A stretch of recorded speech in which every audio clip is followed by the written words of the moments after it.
The views, comments, and opinions of the following program do not necessarily reflect those of Morris Media Studios, MorrisMediaLive.com, or its affiliates. Listener discretion is advised. I'm a businessman, yes, I'm an entrepreneur. Ooh, yeah. I'm a businessman, yes, I'm an entrepreneur. Ooh, yeah. I'm a businessman, yes, I'm an entrepreneur. I'm a businessman, yes, I'm an entrepreneur. Ooh, yeah. Crystal Mitchell, do you have my business plan? Just review. Good afternoon, everyone. This is the Business Zone. Crystal. Hey, Gilbert, welcome back. Thank you. I know you out there doing your thing. I know. In Las Vegas. I know. It's like I haven't seen you for a month, Crystal. I know. Well, we had a great show. I'm sorry you missed it. We had I had a co-host, which was Calvin. Yes. And that's our new addition to the Business Zone. We're really excited about having him. We got some great things that are just already taking place with him just coming on board all in seconds. Calvin is pretty good. He's a great resource for the team. He's a great resource, and so in a little while we'll be able to make some great announcements as we work out the details and find out more about it. But so he was on the show, and then we had one of my Bella sisters, the Bella Network sisters. Alicia. Alicia was great. It was a lot of great feedback. I sent you the video. Did you catch it? I didn't get a chance. I was sick, man. I was out after I came back from Vegas last week. I was out for 3 days, and it's like, oh, man. As you know, as a business management consultant, when you're out for a few hours, it sets you back a day. Yes. When you're out for 3 days, that sets you back for about a month. Right, exactly, because you're working 24/7. Exactly, and then you got to try to catch up on all that work, and then all the clients are calling. It's just unbelievable. So that's where I'm at right now, and we've got some things that you and I need to do, and it's just unbelievable. But Vegas is phenomenal. Okay. That program that we've got in Vegas is just going great. It's going gangbusters, and people are loving it. For all our listeners who are tuning in for the first time, this is a Business Zone with Crystal and Gilbert. That's our little thing that we do. We try to confuse you to see if you can figure out who is who. Yeah, who's who? Which one's Gilbert? Which one's Crystal? But yes, and this program is designed to assist small businesses and entrepreneurs in obtaining opportunities and learning about their businesses, accessing resources, so that we can put them in tune with contract providers, supply diversity contract providers, and establish a platform for them so that they, in turn, can build their capacity and go after these opportunities. Right, Crystal? Fantastic. Yeah, and so we're excited about that. And there's so many good, wonderful things that's happening here, and that's just going to expand us, and I'm really excited for everything that we're doing. And the Queen Bee just walked in. Yeah. Ms. Hi, Queen Bee. Felicia came out to the RBD breakfast mixer last week and had a good time. There's quite a couple of people that are probably inquiring about doing a show.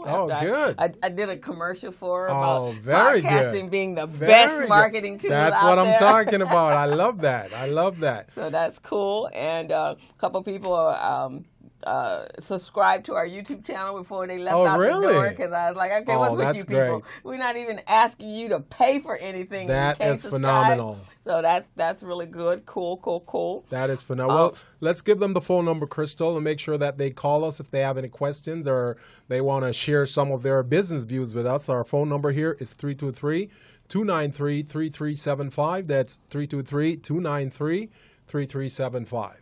And as you know from last week, actually for the month of March, we are celebrating Women History Month. That's right. The entire month. And as Gilbert and I promised, ours is going to extend to Black Women in Business Month. That's what I'm talking about. So we're going to take this out for the entire year. We're going to take it out there. Right. We have to. We're not just 28 days. Because, as we said, Crystal, we never usually recognize the women entrepreneurs. Yes. And like I say, what have I said over and over and over? That my best clients are whom? Your women. The women. Yeah. Okay. So I want to reach out to women entrepreneurs, and I want to provide resources. Now, man, don't feel left out now. We're here for you as well, but I get paid better by the women entrepreneurs, okay? So and they're prettier too. And they're prettier too. So I have a tighter bond with them. Doesn't mean I'm discriminating against you, man. Okay? I still will provide you all the resources you just get need. better vibes from them guys. Yes. And they pay. So yeah, we're honoring women this month. There's some amazing women that have done some incredible things in our in the business world. Yeah. And I was just saying last week on the show, because I had made a comment that it appears with the GOP, they have a real problem with women nowadays. Oh, yeah. But when you look at women and what they do, so they're not just managing businesses. Their first level of business is at home. Mm-hmm. So that's their first corporation. Exactly. Right? So exactly. they're managing their homes, they're managing their children, they're managing their husbands or spouses, or significant others. And so then they do all of that work at home. Right. And then they go over and then they go to a business. Into the organization. Into an organization. And they have to balance all of those They things. make all those magic happen at home and then in the business. Right, exactly. So that is just phenomenal. So now, I've been listening yesterday and the day before to what's going on on the political scene, and I'm not too excited. Oh, really? This new budget that they're trying to pass right now is going to cut a tremendous amount of program. A tremendous amount. Yes. I'm not even talking about Meals on Wheels and programs like those, because and the arts, the performing arts. Mm-hmm. I'm not even talking about those, because those have been on the chopping block for years with these guys. Right. Now they're talking about small business. Yeah. Now, when you talk about small business, now you're threatening my pocket. Right, exactly. So now, we need to come together as entrepreneurs and small businesses and come up with systems to bypass these budgetary cuts that these guys are proposing. Exactly. And a lot of it is retaliatory, because when you look at the state of California, our budget, or the monies, or the taxes that are withheld here actually take care of a lot of other states. Right. And because we are refusing to back down off of being a sanctuary state, right, then now this whole thing of threatening and bullying, and I'm going to pull your resources from you so that I can get you on board. I mean, what is that nonsense? It's just ridiculous. Really, it's the number 45 Trump, the circus. Everything about it is a circus. Some days you wake up and you're like, okay, I can't take any more today, because it's just dumb. Just the stuff that they come up with is dumb. I have so many opinions right now, but because we know we've got some things brewing, we don't want to spoil it. So right, exactly. I'm not going to really say what I really feel. I'll just let us just.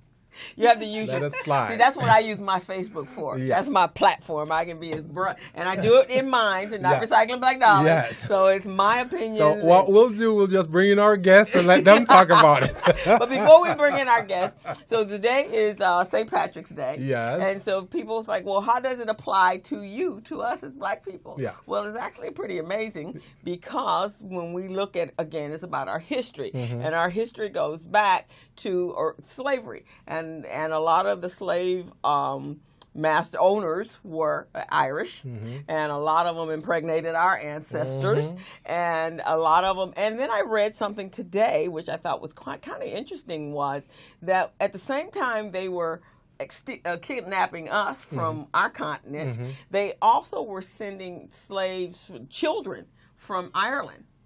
Really? And they were bringing them over here as well. Really? When they were kicking them out of the UK. Oh, wow. And they brought them here, and then they intermingled. So a lot of more people are black than they don't even know that they're black. Well, that is true, too, because my name, Buchanan, that's Scottish. Yeah.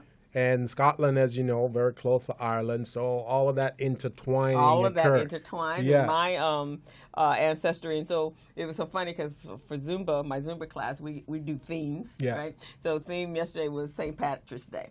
So we did all our green and stuff. And so I was telling our Zumba, Ronnie, I said, Ronnie, she did a song where we were doing an Irish jig. And then right behind it, she did something African. I was like, look at that. You like that. And so she I said, like that. Yeah, so it was Irish. We did an Irish jig, and then we turned around and we were like doing this stuff, and we had the whole African thing going on. Like that. And then she did it again. And so after the class, I said, you blended them. You had one, and then you brought them, and you blended them together. She goes, you're the only one that caught that. See that? But then I told her the reason why was because I was working on my Ancestry.com. So everyone, I've talked about that I found out. I did my Ancestry.com, and I know my DNA. And so there is, I think, let's see, 25% of my family, my ancestry comes from Ireland. And so we've actually traced ours back. So I was on my ancestry and I was tying it all together. I was tying the two families together. Those individuals were the Coffees, Irish. And so I was tying them together so that they'd understand their black roots too. I think everybody should understand their roots. That's what I'm talking about. I think, Crystal, if you do some more digging, you may find a lot more information on entrepreneurship and the Irish and yourself than we think. Well, for sure, because that's, they came to the New World, and the New World had nothing in it. So they had to create businesses. And slavery was actually a business. Exactly. And that's how a lot of the new businesses were funded, was through the economic gain from having slaves, from having free labor is what it was. And so that's what we had. So that was how we tied it in. So everybody, there is no pure race. And if everybody actually did their DNA, either through our Ancestry or 23andMe, they would find out, even those that are in the White House that are trying to be so extreme and exclude everybody else, all immigrants, which all of them are immigrants, because it was the only bodies that were on this dirt here in the United States were the Native Americans. So if they're not Native American, they are immigrants. That's right. So it's just insane. All of it. It's like it's the Trump circus. That's it's the kangaroo circus. It's unbelievable. Yeah, it is. So that's right. So you can celebrate if you have a Mack something on the back of your name or your surname. You are Irish as well. So wear your green today. Happy St. Patrick's Day. And just St. Patrick's Day to those of us that have that ancestry. So that's pretty good. I know, huh? Yeah, Crystal, it's always a pleasure seeing you. I know, you too. I missed you. But, we're going to work it. So because Gilbert is down there servicing a wonderful contract in Las Vegas, twice a month we're going to have guest co-hosts. And so next week I got some phenomenal women coming on as co-hosts. Excellent. I got to mix it up a little bit. I got to get some guys. And I know you always select good people to be on the show. So right, exactly. I'm very excited about that. Because, our whole purpose for here is to disseminate information to our small business owners so they can make better decisions and become successful businesses. That's right. That's our only intent here. Hey, Donna. Hey, Mo Light. How are you?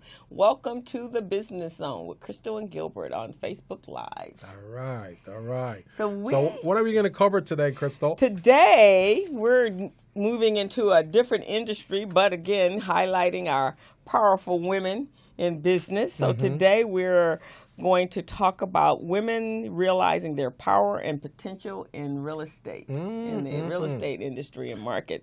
That's going to be amazing because remember we talked a little bit about this earlier.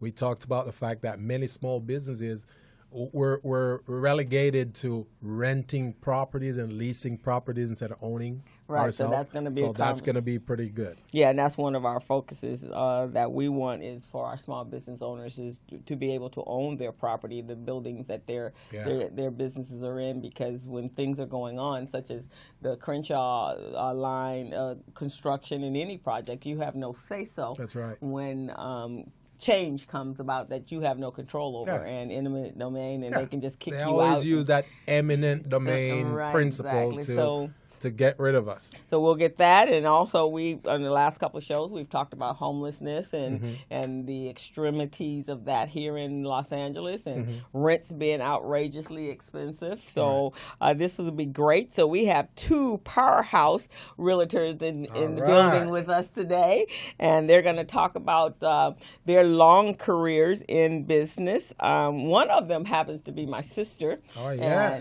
So I would have never been able to get her on this show in a million and 1,000 years. We could be here every single day for the next 500 years, and that would not have happened. But it happened because it's supposed to happen, right? We got to document this. So I have to thank our guest, Miss Teresa Mack, for actually she actually encouraged and nudging a little bit, pushing, and next thing I know, she goes, Teresa says I have to come. I was like, really? That would have never happened if I had asked. So thank you for that. So we are really, really excited. So we have Miss Teresa Mack. She's a broker and realtor for Keller Williams Realty, and Mrs. Mona Graham. She's also a broker and realtor, and she says she's shy. She isn't, because she talks to all kinds of strangers in the supermarket. So we ain't gonna go for that. And besides that don't even go together. A shy realtor. What do you think about that? Is there such thing as that? Okay, right? It can't be at all. So let me tell you a little bit about Teresa Mack. And I found out, it's always interesting how things come together because they're supposed to. So Miss Mack, so besides the fact that she's connected to my sister, she goes back as far as Muhammad. Really? Yeah, so she's going to explain that. Oh, wow. And Nolan Rollins, she's going to explain that. Wow, so everything is coming around full circle. All full circle as the way it's supposed to be. So Teresa Mack is a broker associate and manager of, as I said, Keller Williams Realtor. She pays attention to detail. She's creative. She's smart, and she comes from a decade of experience in real estate sales, preceded by over a decade of experience as an attorney and former CPA, and over 3 decades as a real estate investor. I have closed over 100 transactions in the greater Los Angeles area, ranging from San Fernando Valley to South Bay, from downtown to the beach. I have trained and managed over 150 real estate agents with Keller Williams Realty in Los Angeles, and have a strong and deep real estate relationships in commercial and residential real estate. Some of her accomplishments include being a member of the Beverly Hills Greater Los Angeles Board of Realtors, member of the California Association of Realtors, member of the National Association of Realtors, Board of Director Combined LA West Side Multiple Listing Services, top 10% in sales at Keller Williams Pacific Playa, and team leader at Keller Williams, and assistant team leader at Keller Williams Realty Westside LA. She has a BA in Science Accounting, and she received that from the Cal State University Northridge, and she has her law degree from USC. And Go welcome. Trojans. Go Trojans. Hey, I'm a Trojan too. I did some entrepreneur training over there. Well, welcome. Glad to have you. Thank you so much, Crystal Welcome and to the Gilbert, program. and Mona. Thank you so much for joining me. You have a vast record here, man. This is cool. This is a diversified. So we're going to learn a lot from you today about the real estate industry. A little bit about it. Yeah. And Miss Mona over here, prior to real estate, she's going to go into more detail, but prior to real estate, she was actually a mortgage banker for about 30 years. Okay. And so she was very successful in that, and she did real estate, but more mortgage. And then, of course, after the crash, she had to design herself. And so did so many of them who were in the mortgage business. Right. And so she is reappearing in the real estate business, and she's very good at what she does. She has a very personal, hands-on approach. And I've seen her sell houses, and she's gone in and cleaned up the walls and the floors and pulling up the carpet and doing all that stuff. So she gets all in there. So they're getting more than just a real estate agent. they're getting somebody Housekeeper. Housekeeper, but she makes sure that it's going to get sold. The whole gamut. The whole gamut. I've seen her go the distance. Some of them take a long time to actually come to fruition, and she hangs in there. That's and she's great. patient, and she's good, and she's very good with seniors. Yeah. Yeah, they understand her and they really resonate with her, and so that's so. Welcome, Miss Mona. Thank you, everyone. Thank you, Teresa, for joining me. It's my pleasure. So, Miss Teresa, tell us a little bit more about you. First of all, how did you go from law to a CPA to real estate? Yeah, my mom asked me that question too. I started in accounting. I was a CPA. And made a career shift due to a death in the family, actually. My dad passed away. I went through the legal process, and I said, I want to be a part of people never having to go through this again. Oh, okay. So I went to USC Law School. I was Go Trojans. Go Trojans. To do that. Practiced law for 12 years. Wow. And then I have 3 kids. Okay. And I wanted to spend some time with them. So I thought real estate was the answer to that. And I now know that is not the answer because I spend as much time in real estate as I did in the law. But I was fortunate to start with Keller Williams, which as a company, it's the largest real estate franchise in North America. And I do, in my opinion, it has the absolute best training. And so for me, as a accomplished woman going into a new area where I was going to have to be an entrepreneur. And I had never done that before. I thought it was really important that I get great training. And that's why I selected the company. And then 5 years ago, my business partner and I opened Keller Williams Pacific Playa. So Keller Williams are independently owned. There is no other one like ours. So I want to make sure everyone knows it's Keller Williams Pacific Playa. You guys got that. No other like theirs. That's right. And I was lucky enough to recruit Mona after many years of pursuing her. So I will let her tell you a little, but she's a fantastic realtor, and I'm really super proud to have her with me. So we are located in Westchester on Sepulveda Boulevard, and we have 215 agents predominantly from this community, all entrepreneurs. That is many amazing. Of them women. That is because amazing. real estate is a very female-dominated industry. And so that's kind of how I made my way here. Probably for the same reason that you thought that it wasn't going to take as much time away from your children, right? Right. Okay, so that's why they go into that. And they too find out, right? They do find out. It's a little bit different. Right, that you still, because you had to work on. And I guess that's the interesting thing. And that was one of the things that I had said about when we had the recession in 2008 was basically you're still salespeople. Absolutely. Right? And it just the product that you're selling. So you use your same skill sets, you just for the new product, right? Absolutely. And it's a business. And I don't know, it's fantastic when you're with an agency because you have some structure. But as an entrepreneur, a lot of the structure is not there, and that's some of the problems with our small businesses is creating establishing that solid structure, that solid foundation. Well, let me say this. So I came to real estate as an agent, as a broker, and did the sales career. And now really my role is as a manager of a business, which is different. Right, it is. In real estate sales.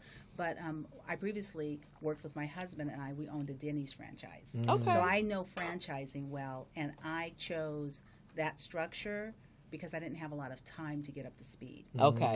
So that's one of the benefits of going with a franchise. The disadvantage, of course, is that you pay for that acceleration.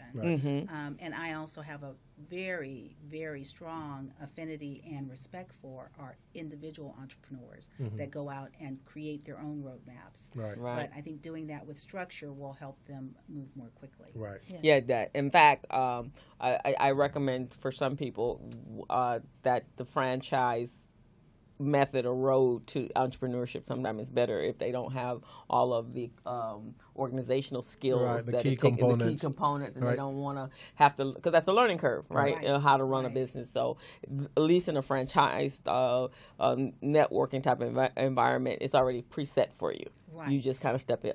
But shows like this are just so critical for both those of us who are in a franchise, because being in a franchise as an African American person is still different. The community that you serve is generally, the franchise is not generally structured for some of the things that we encounter in our communities. Right. And so having a resource like this is critical. And if you are building your business from the ground up, wow, this is, it's a diamond. It didn't exist when we started business. So, and we're actually pretty unique. When we did our research, when we were researching the name and researching the concept, we realized that there really wasn't an animal out there like what we're creating. That does what we do. Yeah, that's there. You get it in bits and pieces, and you can go to the SBA, and you can go to different components. And that he and I both are business consultants and coaches, so we do it. But to where you can go to one central place or tune in every Friday afternoon or whenever to get just a potpourri of information on how to run your business, not just focusing on one industry, but across the board, just as entrepreneurs and small business owners. Absolutely. Yeah. So thank you. So Mona, tell us about your journey into the real estate world. It's been a long journey. And as with any business person, I've made my mistakes, and I'm coming through them. And I know with joining the Keller Williams Pacific Playa, I'm in the right track now. That's great. I'm on the right track. Sometimes you can't do it by yourself. No. You need a helping hand, or you need the roadmap, and they provide that. Right. And it's a wonderful place to be. Everyone is open and helpful, and I don't find anyone being snooty. Let's put it like that. And it's funny because Mona, because she's always been kind of a solopreneur. She's a solopreneur. When she was a mortgage, you worked in banks, and then you went out and you did some training when you worked for yourself, and she kind of, like a lot of our business owners, one day she was working for somebody, and the next day she was working for herself, and then she put out her shingle, and that was it. Until the recession, she was kind of rolling on. She was rolling out there. She was doing her thing. But then when the game changes, when the plan changes, that's where the entrepreneurial skill sets come in. Because how do you shift and adjust to the change that you had no control over? Exactly. Yeah, and that's when the collaboration and having other people there, because it's your support team. Right. My business has been a little bit different. I've always had collaborative partners. So it's like I have businesses, but I have collaborative partners in every aspect of every business that I do. Right. Because it's not always on just me, and then you have someone to bounce off. And I think that's the most valuable part of having partners, is that you can bounce your ideas off and say, what do you think about this? Or if you have to make a decision, you can go, let's talk about this. What do you think? What's your input and your impression of what we should do here? And it gives you someone that can help you shore up your ideas. Absolutely. And business is so dynamic now. It's so changing so fast. It's hard to keep up by yourself. Yeah, exactly, it is. So what I'm thinking we're going to do right now, we're going to go ahead and take a quick break right now and then come back, because we've got a few more questions that we want to ask our guests. And for those of you who are just tuning in, you're on the Business Zone with Crystal and Gilbert. And we're going to provide you some great information in honor of International Women's Month. International. And you can tune into us if you want to see those of you that are on my Facebook Live, welcome. But you can see the full show and my beautiful guests at morrismedialive.com. And Crystal, also tell them how to log in and subscribe to the program. And you can go to our YouTube channel for the business. Actually, go to our website. That is the Business Zone with crystalgilbert.com. And there's a big red button at the very top above the videos, and you click that button and you will be subscribing to our YouTube channel. Let's take a break. Okay.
Hello, meet Larry. Larry is a general contractor. Larry is very good at his craft, but Larry has a very tough time managing his paperwork because he is busy taking care of his clients' needs. Larry just cannot find his important business documents when needed. Larry is also being passed over for bid opportunities from prime contractors because he is perceived as not ready.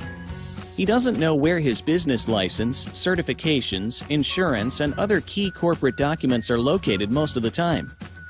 Lucy owns an auto body and collision repair shop and has been using a business management and procurement assistance program called Small Biz Pro to keep her business organized, business ready, contract ready, and bank loan ready.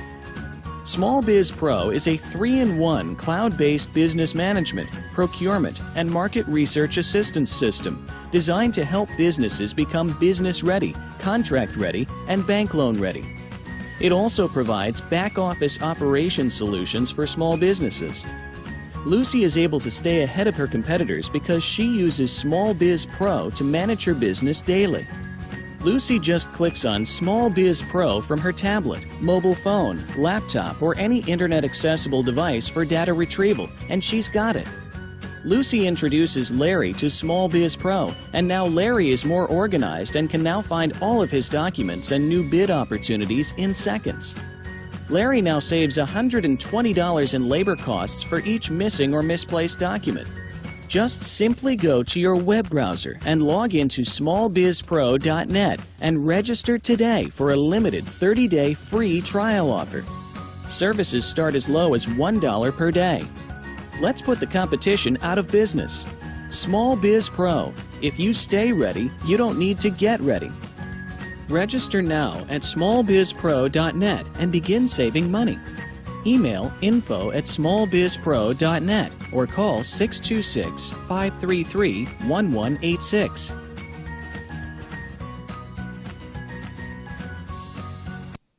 Welcome back to the Business Zone. This is Crystal and Gilbert Buchanan, the small business paramedic. And we're here today with two phenomenal women in honor of International Women's Month. And we're hearing some great things from these entrepreneurs. It really excites me because part of what I love to do with entrepreneurs is to make sure they have an infrastructure set up. And as you can see from the commercial we just had, a system, my proprietary system is called Small Biz Pro, and that's what it really does. It helps small businesses to build their infrastructure so that they can become business ready, contract ready, and bank loan ready. So with one of our guests here today, Miss Teresa Mack, I really love what I heard you say earlier about how you set up your infrastructure so that individuals, the entrepreneurs around you, can just hit the ground running.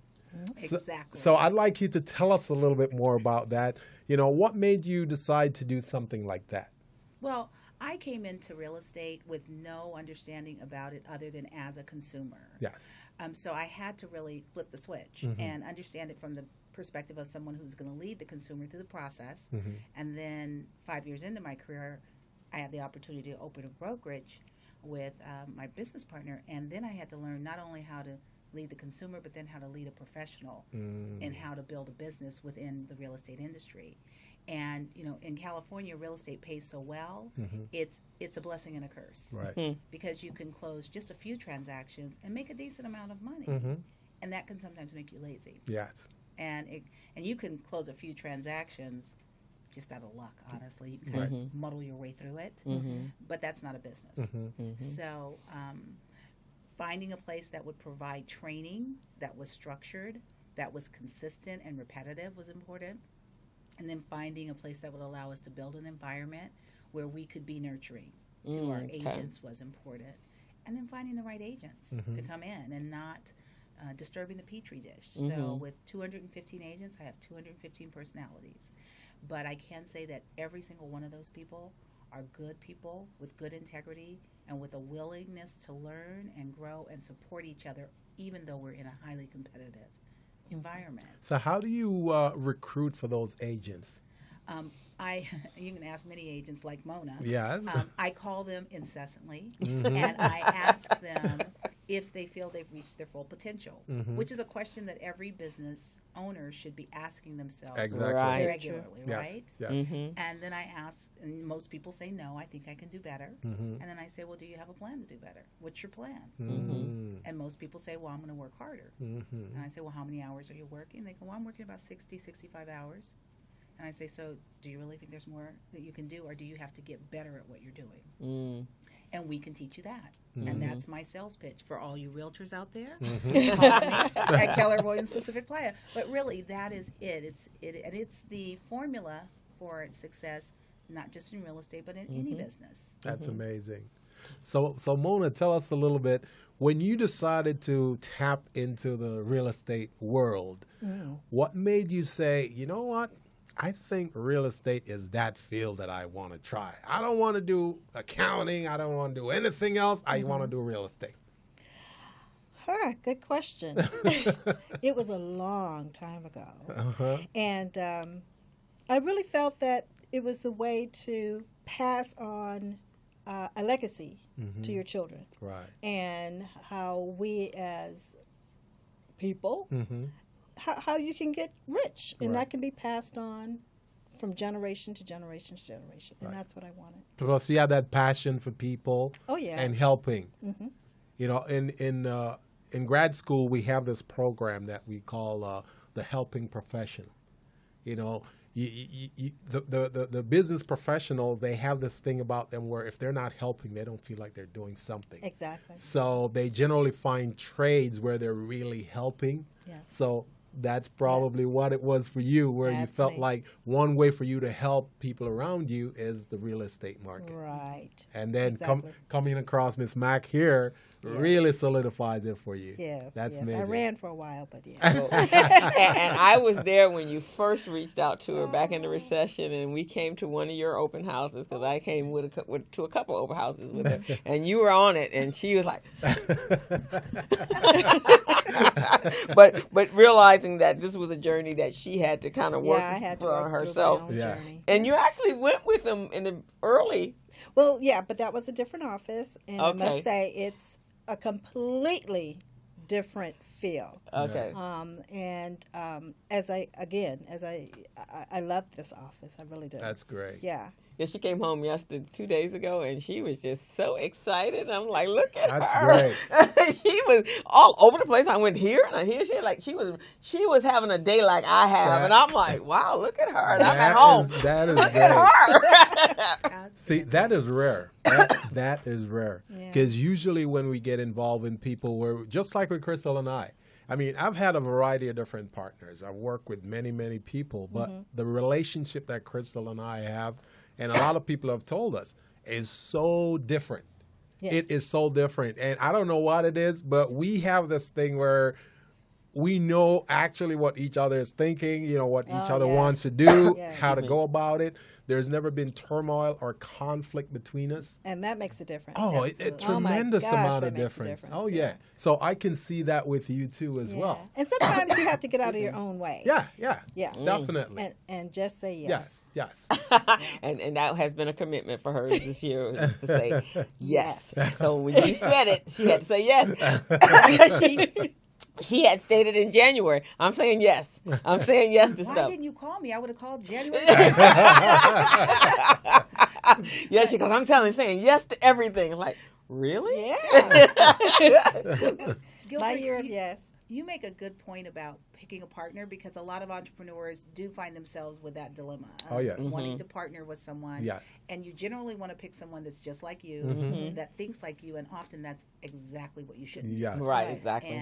And my partner, and I say my partner actually, my partner is the money person. Yeah. Okay. I'm the worker bee. Right. Okay. And that was the partnership. And that's a good partnership. I was poor and he had some money. That's an excellent working But our relationship. personalities are totally different. Right. Okay. But our mission is the same. Yeah, exactly. And when Mona came back, all excited, he every morning at 8 a.m. at our brokerage, he does basically a motivational pitch. Yes, he does. It starts with mindset. Mm-hmm. That's where the success with an entrepreneur, especially with a woman entrepreneur, a female entrepreneur. Yes.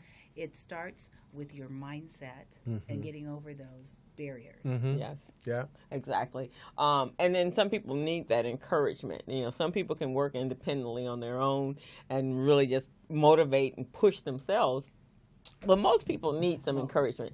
Even then, that as business coaches, that's kind of what we are. We're your rah-rah team. So, you know, I've actually had to establish some boundaries because my nature is to be servicing everybody. Yeah. But now I've had to set boundaries like, okay, after 9 o'clock, no. Yeah. Saturday, no. Zumba day, no. And I've actually put myself in positions where they can't get to me. Right. So Zumba class, phones off. Tennis, everybody knows, Saturday morning from 8 o'clock to 1 o'clock. Don't call me because I'm on a tennis court. Right. And it's important, but that's the benefit. Those are some of the benefits of having partners and people that you're working with. And one other thing I'd like to put out there to entrepreneurs and those of you who are trying to partner or establish strategic partnerships, core values are very, very critical. You got to know what your core values are and know what your partner's core values are too. If they're not similar, then there will be problems. Yeah, Absolutely. you'll have conflict. That's very true. You've got to know what those core values are. And even if there are only 5 core values, where you may say, well, here are my key core values. I got honesty, I got integrity, I got reliability, and I got trustworthiness, you know, all of those things. And if you list those things and then the person that you're doing business with has similar core values, then you know, okay, there's a starting point. Absolutely. The one thing I love about the Japanese, before they do business with you, they want to go to lunch with you because they want to learn your core values. They want to learn that value. And they ask you about family. Right. Tell Yeah, me they about do. family. Yes. Tell me about how you got involved and why are you doing this? Yeah. Because they want to see if your values are really close to theirs. Because if it's not, they're going to say, you know what? It's nice that you invited us to do this, but I don't think this is going to work for us. And the more we do that, and we should do that with our clients as We well. really should. Yes. We Talk do. about that. Oh, yeah. Absolutely. Oh, yes. And I mean, with Crystal and I, it's right off the bat, we knew. We knew. And then the more we work together, I mean, we're in different space, but similar. I mean, so she does the finances, the payroll and all of those things. I do the infrastructure, the business management and all of those things. But at the same time, at the end of the day, we come right back to the same thing. So I would like to know, as women entrepreneurs, what are some of the core values that you look for in others before you try to do business with them? Most definitely honesty. Yeah. Yes. Yeah. And trustworthiness. Yeah. And like you said, family. Right. You know, making sure that family is first. Oh, yeah. You know? Oh, yeah. Oh, yeah. And you, Teresa? Integrity or honesty is number one. Especially in today's world, because that seems to be a dying art. Yeah. Absolutely. Yeah. And the understanding that there really is no gray area. There is a right and a wrong. Right. There really There- is. right. Two, vision it's really important to me that I'm in business with someone that has a vision and hopefully a vision bigger than mine. Because I want, the other thing is I look for someone I can learn from. Someone who's doing greater things in some area of their life than I am. Because as a woman, we often want to support and serve, and there's nothing wrong with that. But if you want to build a phenomenal business, you have to be open to not always being the supporter, but building yourself as a leader. So that means you've got to focus on people who are doing better than you so you can learn something. Right. Those are, honesty and compassion and the desire to give to others. Those are very important to me. For me, mine's are one, because I consider myself an activist and I love my people. So that's important for me is how do they feel about their community. And the support and building a strong community. So that's important to me, as well as vision, because I think huge. And so a lot of times, I'm like way out there in stratosphere land, and they're like way back over here. That's not gonna work. We got to be kind of close. And he thinks big, and we have bigger aspirations. And some of my other partners is the same way. But I think the biggest one for me is when I partner with someone is we talk about something we want to do, and they're like, okay, when do we get started? Yeah. That for me is like, let's get. Yeah. We don't have to talk it to death. Yeah. Let's do it. I'll do my little research, and then for me in a relationship or partnership is generally one is shoring up a weakness that the other doesn't have. So one may have the ability to go out there and make the contacts and get the contracts and the business, and then the other one can execute that, right? And then have different skill sets. And so that's kind of what I look for.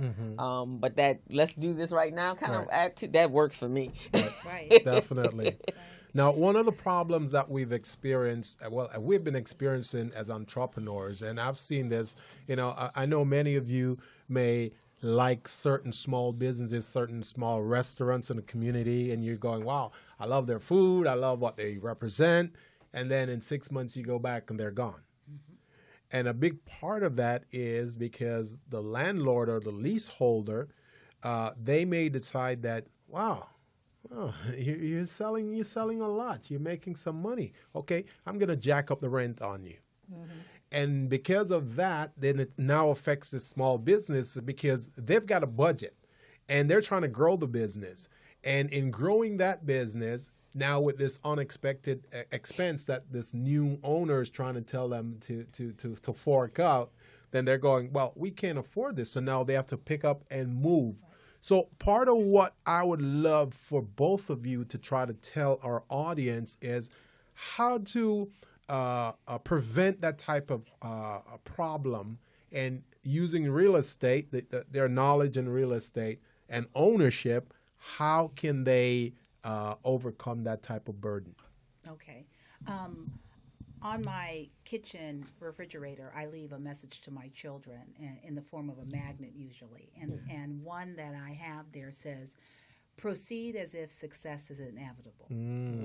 And I start there because many small businesses will negotiate their leases or not, their month-to-month rental agreements or their handshake at a time when they're starting and when they're not sure if they're going to be a huge success. Right.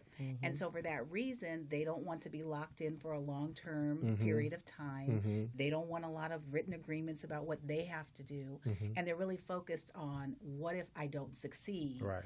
I'm going to be tied into this situation. Yeah.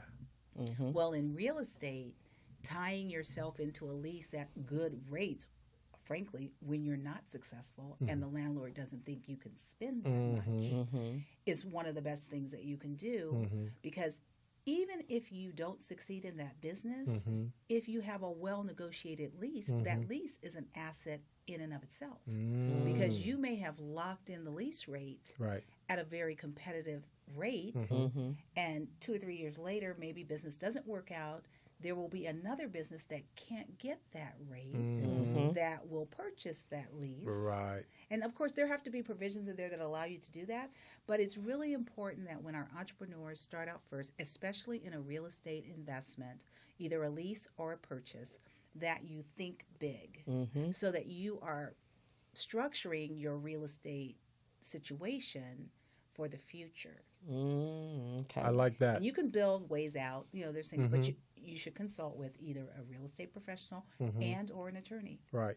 So instead of looking at, like you say, month-to-month lease or maybe year to year, would be good to look at maybe a 3-year lease, a 5-year lease then at the time? Well, let me say this. For some businesses, that's going to be right.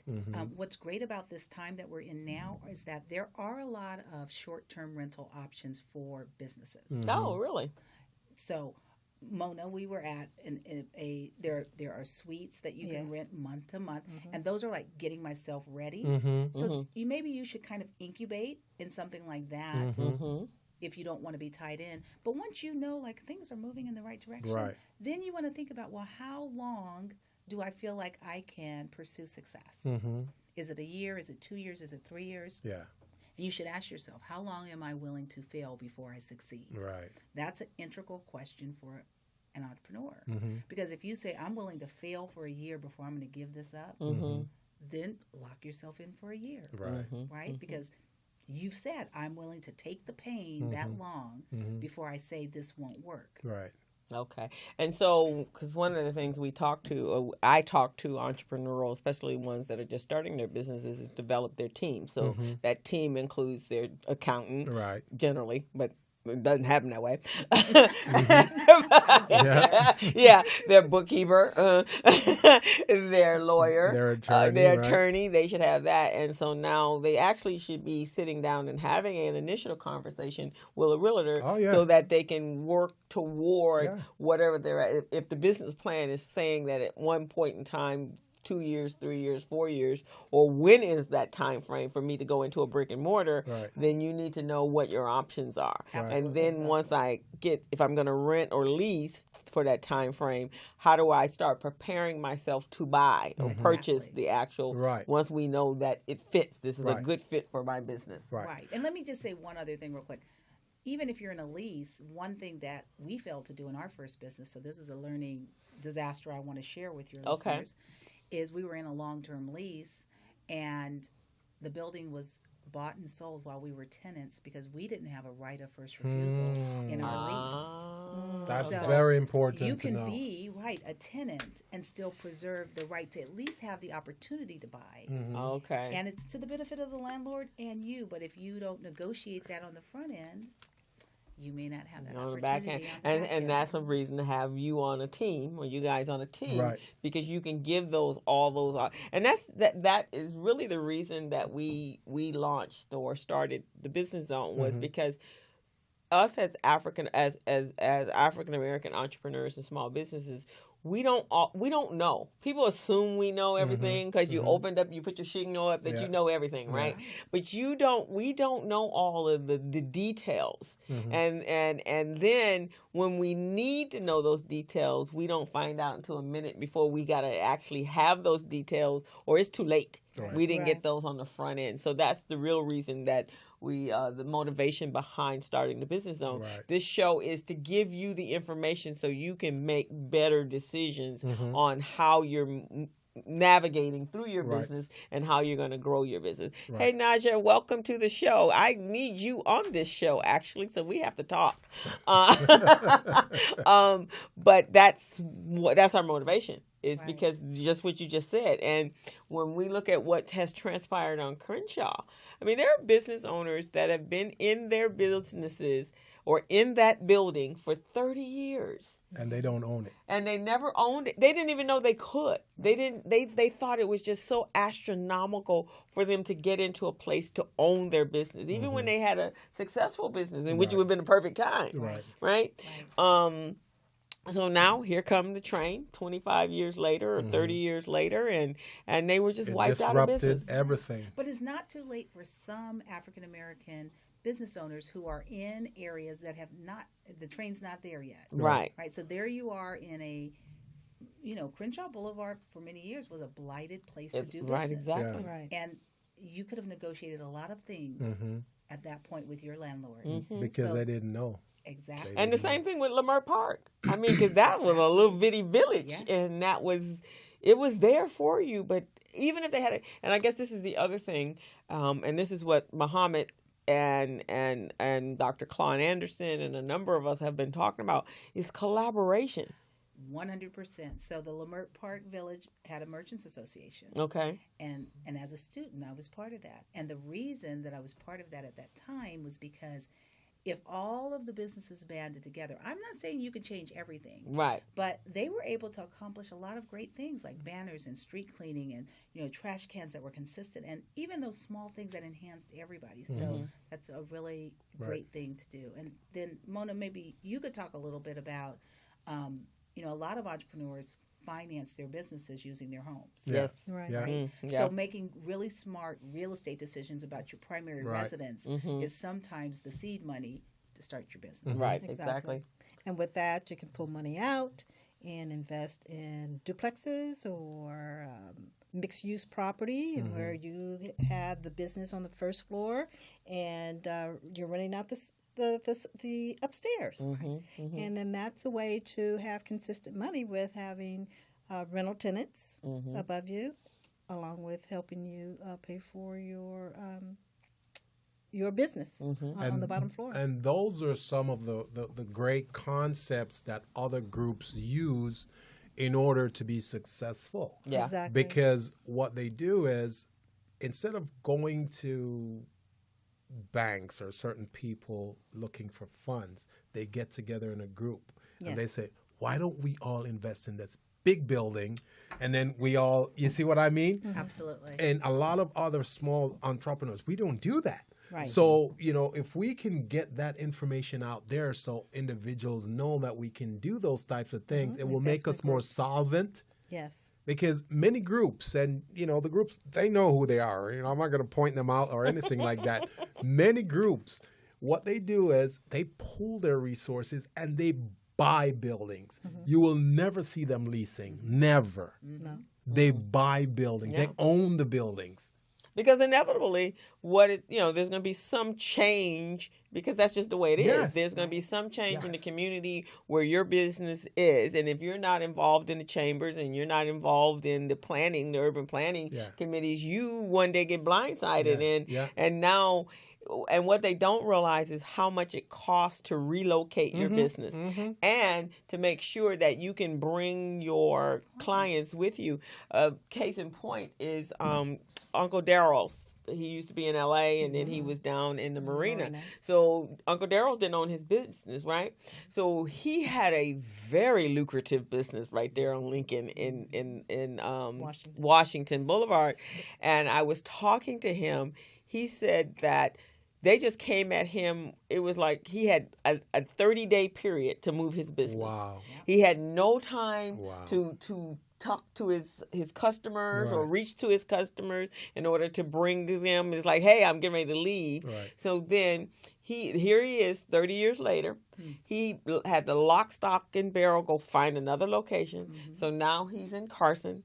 His customers in the marina are not coming to Carson. I didn't know where he was. So thank you for letting me know. Yeah, he's at Carson. He's in Carson right off of He's on Avalon. Avalon, right behind the city hall. Where's the recreational? The community center. Community center. Yeah. He's on the backside of the community center. Oh, wow. But what he had told me was that with all the regulations and all the bureaucracy, it took him 3 years to actually open his doors in Carson, and he almost all his savings, everything was gone. So here he was starting all over again, like brand new, 30 years later. Right. That's unbelievable. And so he and a partner. And so those are the things that you want to avoid. You want to avoid having to recreate a business when you've been in business for 30 years. Exactly. Especially a food. And the thing about it is many small businesses think that, hey, this will never happen to me. We never know what's going to happen to us. So we always got to think that we're going to be that business that's going to be impacted or affected by those decisions. And once we think that way, just like I tell my small businesses, always run your business as if you're going to be in court next week defending it. You see what I'm saying? That's very. You see what I'm saying? Yeah. Because if you do that, then you'll have all your ducks in a row, all your documents, everything, your compliance document, everything in order. And then you'll always be on the right side. Right. Well, proactive. You're proactive in your business as a reactor. So let me ask you, with and that kind of segue into this question, after the recession, especially here in Los Angeles, and with the cost of real estate here in Los Angeles, what are some of the challenges that you face today, just in general, in the real estate industry? I think from the perspective of a real estate professional as opposed to a consumer, it is educating and training our real estate professionals to be prepared for the downturn. Okay. So, and especially now, because we're at another all-time high. Right, exactly. And everybody wants to believe this is going to stay like this forever. It's not. It's not. everybody. I say to clients when they go, well, do you really think the prices are going to go down? And I go, do you remember 2007? Because I do, right? Yeah. And 2008 and 2009. So it is really being a forward thinker. That's the big challenge. And then the second challenge is where I said it starts, and that's mindset. Yeah. And not being limiting in their beliefs about what they can accomplish and where they can do business. Yeah. And who they can do business with. Okay. And I want to recycle black dollars too, but I want to recycle other people's dollars into my community too. Oh, yeah. So I want, thinking big, Right. and being invincible. Right. There's really no downside to Right. Right, no, right. And you actually, there were a number of real estate professionals that seemed to be able to tread through the murk in 2007, and you were out there doing your thing. Glenda Brass, the Brass and Brass, absolutely. they were doing their thing. There were a couple of them, and I had actually spoken to Glenda, and she had told me that they were preparing for the downturn like 3 years before the downturn happened. So she knew that they had to cut back to the bare as far as their support staff. They had to get educated on doing REOs because that's where they moved. That was the direction she went into, and so they were able to muddle through during that time, but they were still doing business. Absolutely. Yeah. So thinking ahead of the curve, and if you've been there, don't have a short memory. Right. So we were all there. All the entrepreneurs that are listening to your program, right? Everybody. Probably entrepreneurs are thinking about being one in a recession. It will come back. Oh yeah. So like it's Gilbert cyclical. said, be prepared. Be over prepared. And being there and being an entrepreneur when there's a downturn, you got to be like a stock, like you're playing in the stock market, right? Yeah. So you got to be able to pivot, and now you're operating in a bear market, so a bullish market, right? Exactly. So you just have to be going, okay, now I got to do this. I know for me, I don't know about you, because you were doing a lot of city county contracts. Yeah. I lost like 65% of my business during the recession because my clients were mortgage professionals, real estate professionals, and churches. Wow. Those were the and wiped them out. It was a domino effect because the mortgage and the realtors they had big money because they were selling and they had money, so it was no question about me getting paid, and it was like, this works, and the accounting thing is not their thing, so it was perfect. And then of course the churches, and then after that happened, and so I had to rethink how I did things. So I had to pivot and use some of my other skills. And then I started teaching. Yeah. So I started doing, and that was really when I started developing my coaching business, which was always kind of there because I was always educating people on how important it is for you to have a solid financial foundation in your business. And so it just kind of was a natural movement, but I had to go, whoa, what am I going to do? And had to pivot over here because there was nothing over here. There was no money for me to bookkeep in 2007. Which I think leads to my next question, Crystal. With that being said, we know most of these industries and entities are controlled by the good old boy network. Yes. So how did that impact, as a woman-owned entrepreneur, how did that impact you running your business, dealing with the good old boy strategies, the good old boy network, the good old boy tactics? How were you able to navigate through that and stand out? So first, let me say hi to the good old boys.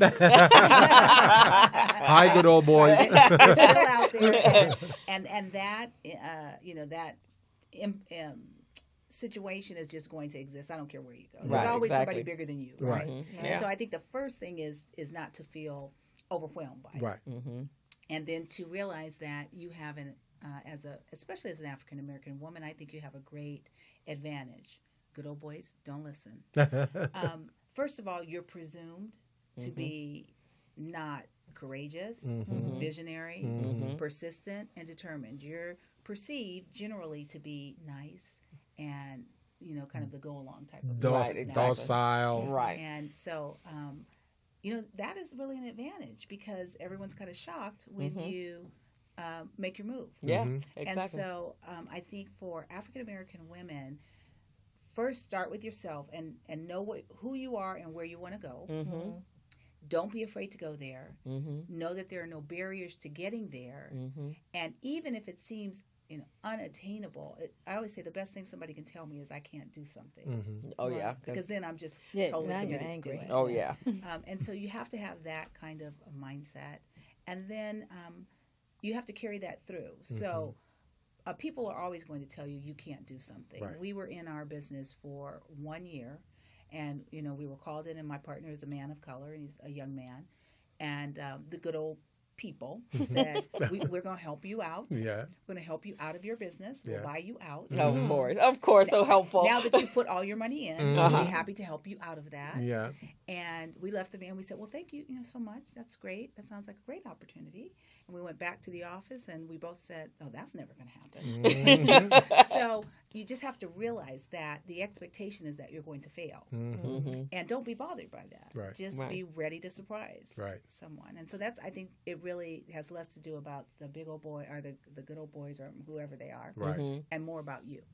And, I think so. and one of the things about this is entrepreneurship is about risk taking, and many of us are afraid of taking risk. And I think Crystal is a risk taker.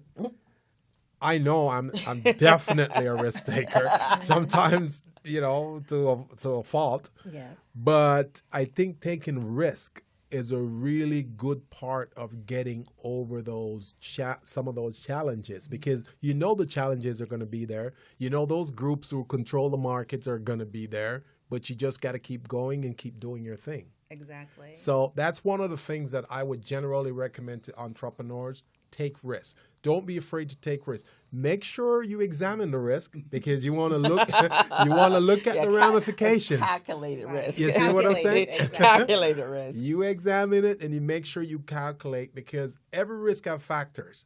And if you don't have a plan to mitigate that risk that you're taking, then it could be devastating for you. Right. So that's a good way of overcoming. I'm going to direct this question to Mona, because she has been in the business for over 30 years, and she's been in different aspects of the business because she was part of the mortgage broker. So how different it is today getting in the business or navigating or through the business as it was when you first got started? Oh, goodness. It's more regulated. Okay. And a lot more disclosures, which is a good thing. Yeah, because there are many people who just kind of lost their shirts. But at the same time, it could be a little bit more challenging as far as getting approved for loans. Yeah.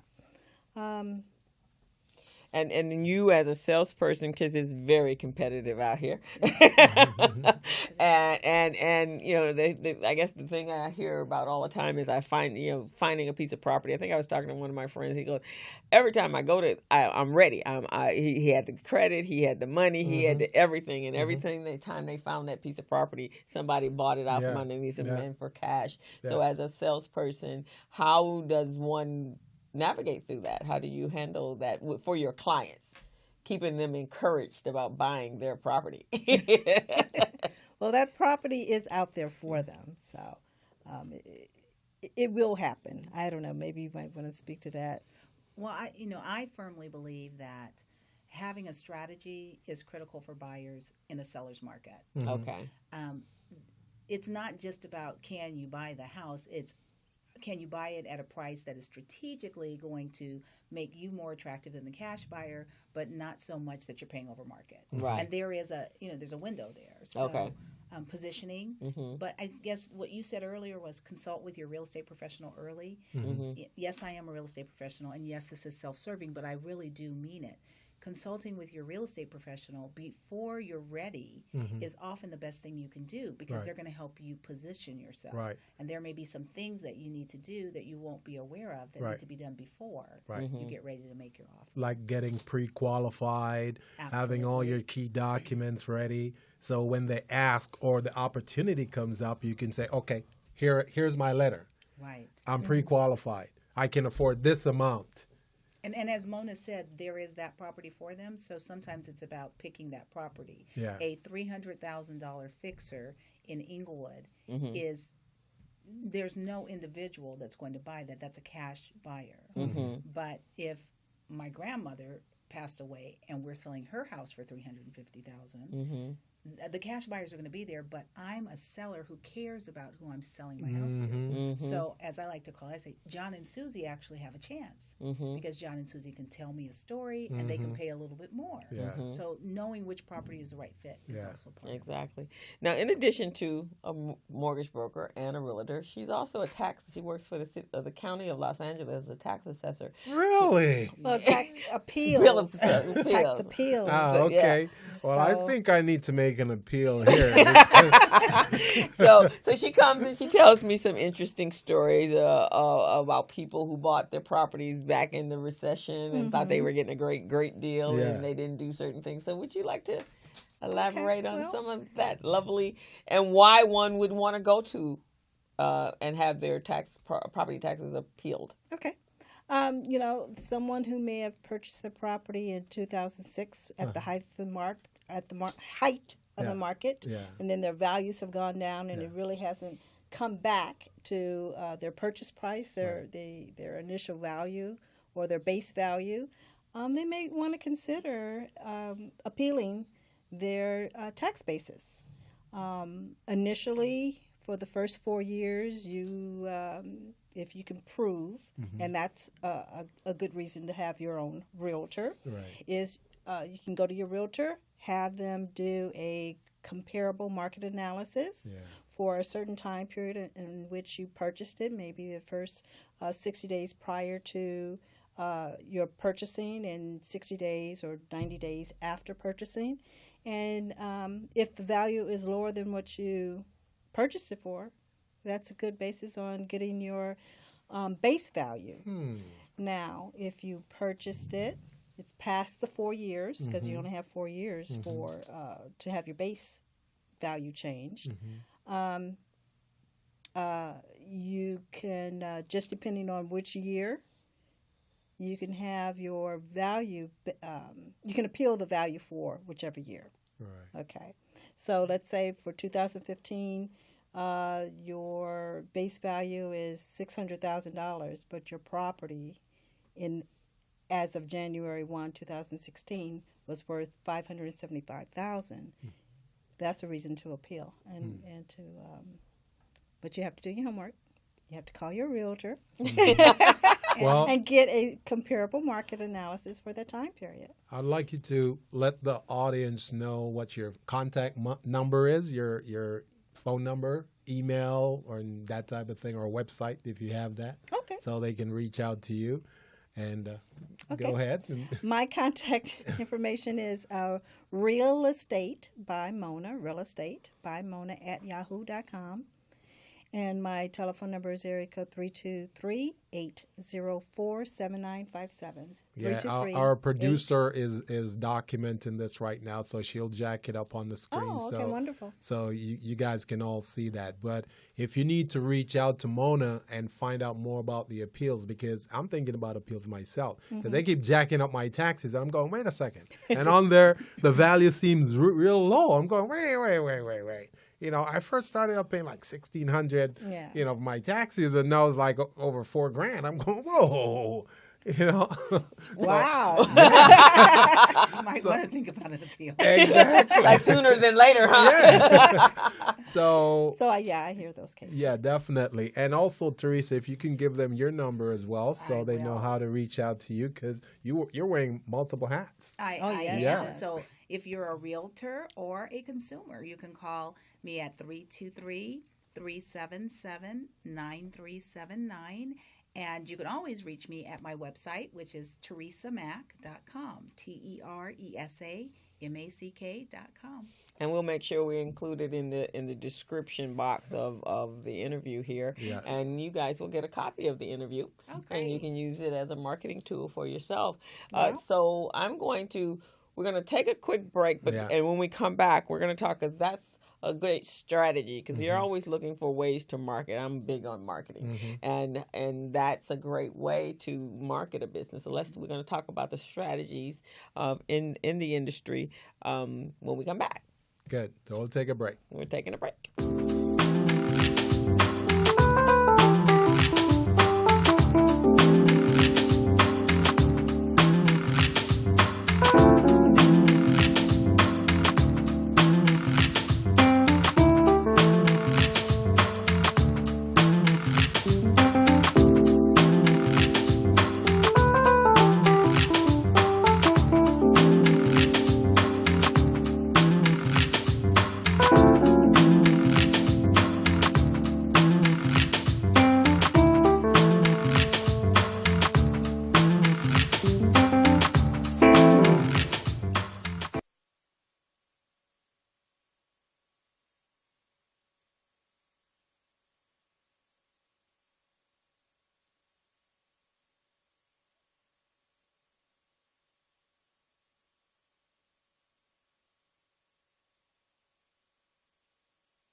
Hello, meet Larry.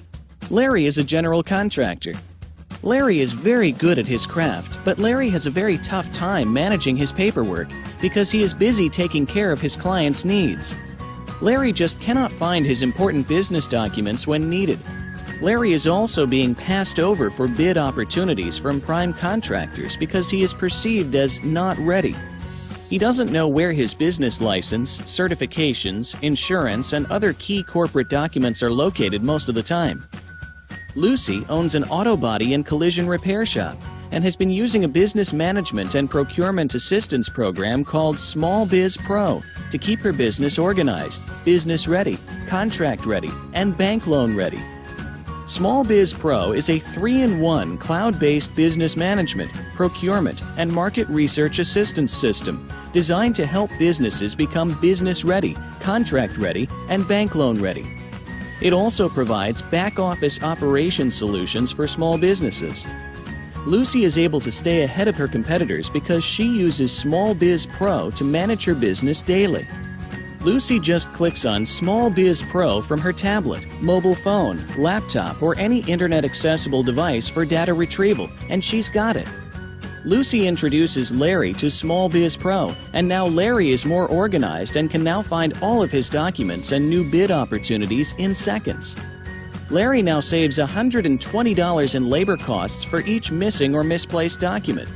Just simply go to your web browser and log into smallbizpro.net and register today for a limited 30-day free trial offer.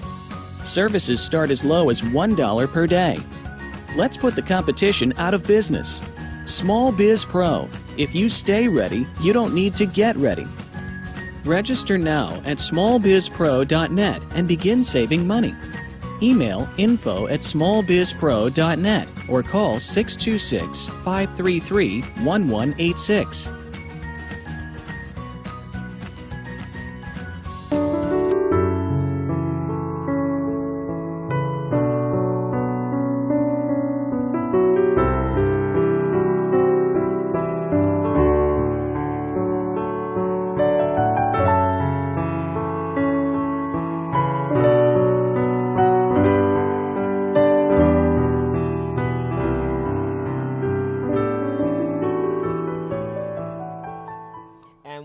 Back to the Business Zone, and we have been having such a lively conversation with Teresa Mack and Miss Mona Graham. I'm sorry, I almost called her by her maiden name. Oh, that's your maiden name? Sorry, Timmy. You're about to get in trouble. I know. Or get Mona in Well, trouble. but actually, when she first started in her career, she was Mona Evans Graham. That was that's how I have you. Yeah. So that's what I did. That's why I did that.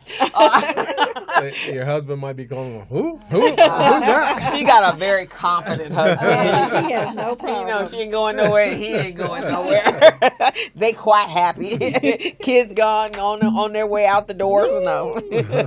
So we're back, and so we've been having a wonderful conversation about the different aspects of the real estate industry, field and marketplace, from a professional standpoint, from a consumer standpoint, and from a management standpoint. And so, women in the real and estate women business. in the industry as well. And it does seem like it was great because of the flexibility of your hours. You know, you could do all your working, and your children could be at school, but you're still available to pick them up. Mm-hmm. And I know that's some of your driving factors when the boys were little, because when you were in mortgage, they saw you the next morning on the way out the door. Exactly.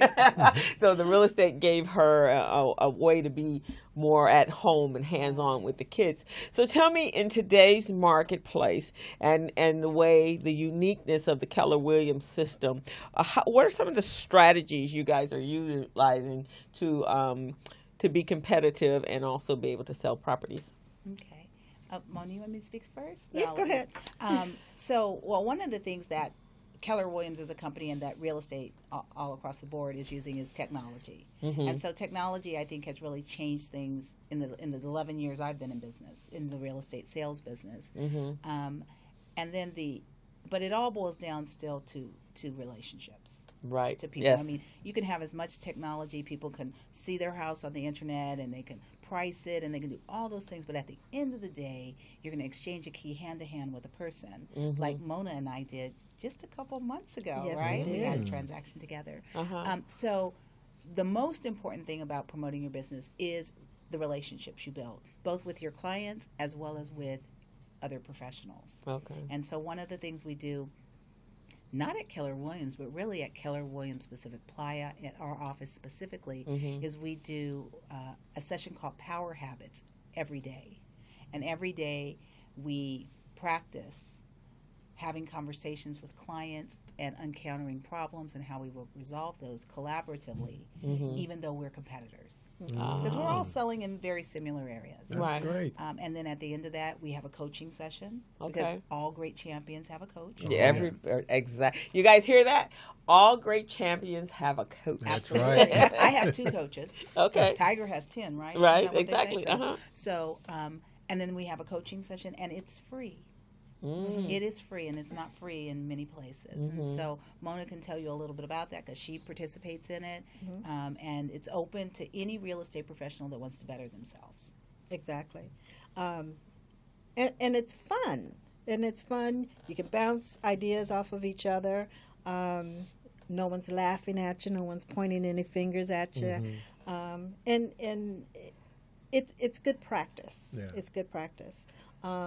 Also, we're being motivated at the end, and that really, kind of really pumps you up, because they are there to create millionaires. Okay.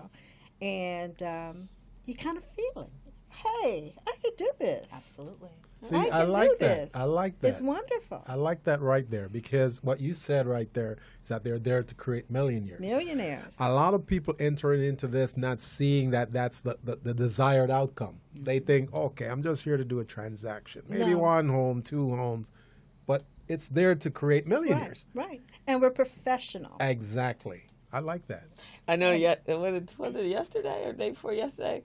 I'm the very external, extroverted person in this family. Yeah. No kidding. You didn't notice that, right? No, you can't tell that. So I have people everywhere I go. Somebody knows me, or one of us. Somebody knows us. So she comes to home and she goes, "They know my name." I love that. I'm like, huh?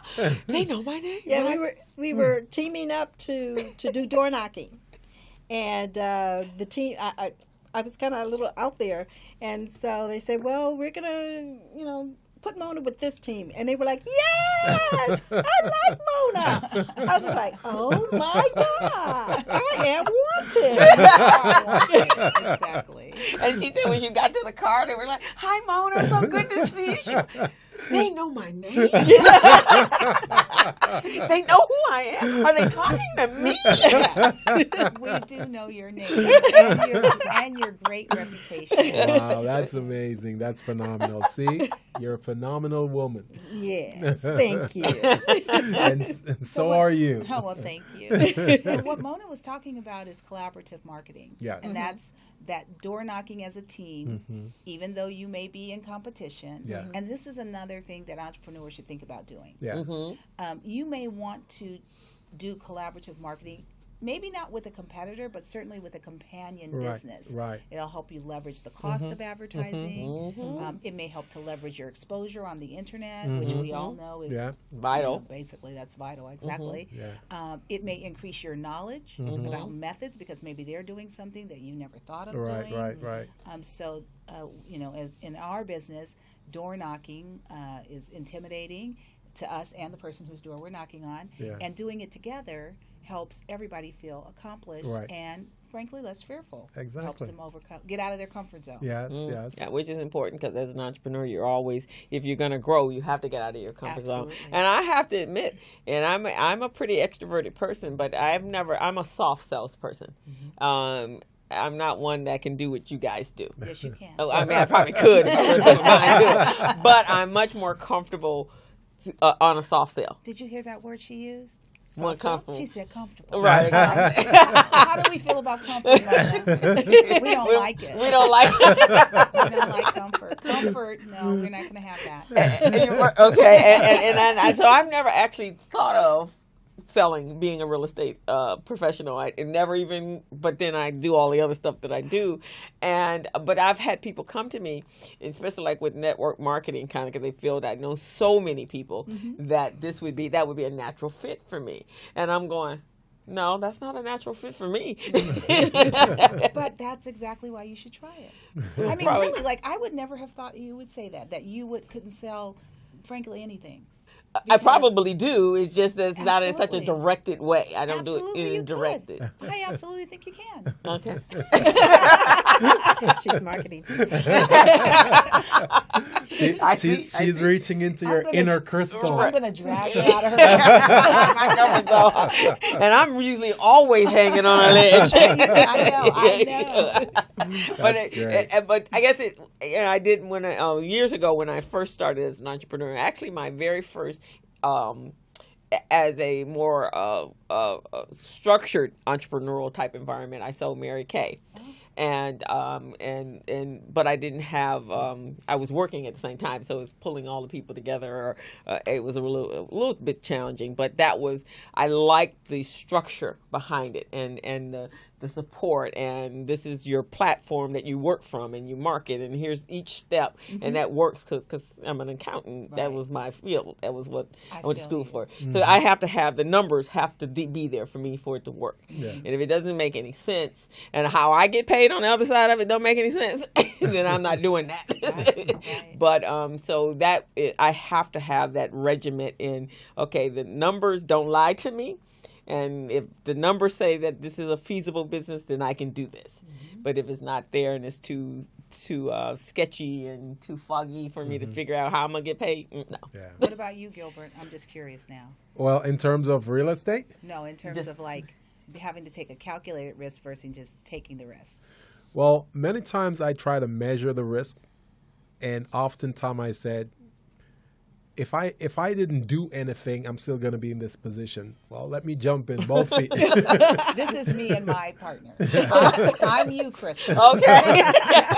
Let me jump in, and I'll figure it out. He is Gilbert, and that's why it's a beautiful marriage. Yeah, that's why it is. Because there's one of us is a little more analytical. Right. You have the rope tethered to him, like, come on back. Come on back. Wait. Let's think this through. Let me do some research. I'll get back to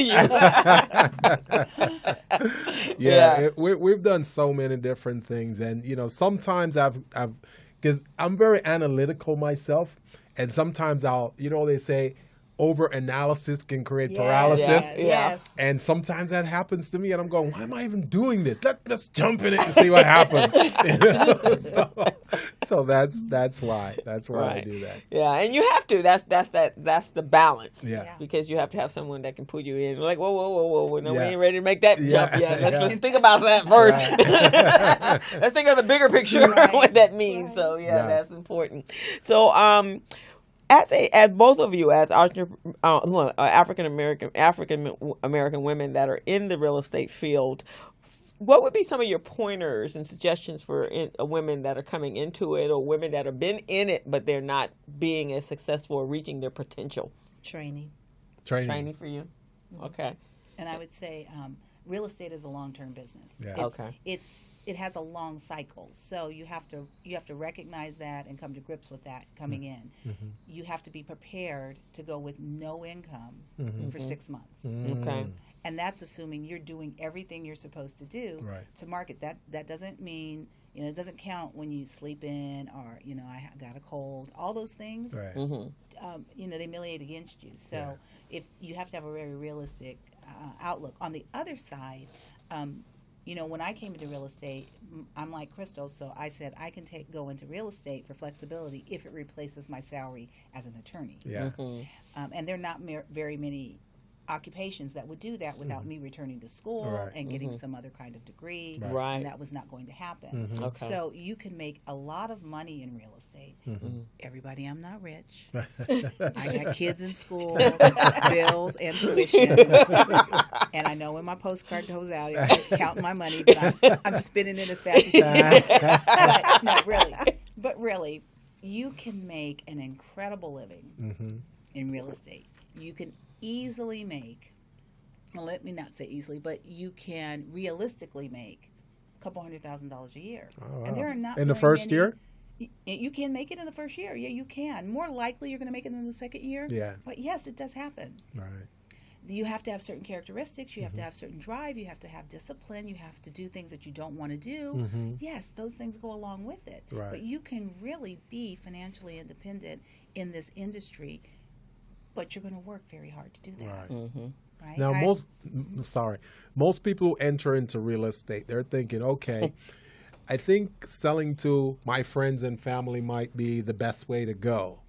Is that what you would recommend? Well, I'm not saying don't sell to your friends and family. I'm just saying there is no business that is a success because you're selling to your friends and family. Right. No Exactly. business. Right. No. So if you can't get out of that zone, Right. you should just get a job. That's good. Okay. That's good. But the other thing I was going to say, Gilbert, is that real estate has no barriers to entry. You don't have to have a degree. You just have to pass the real estate licensing exam. Right. And you have to take a few classes.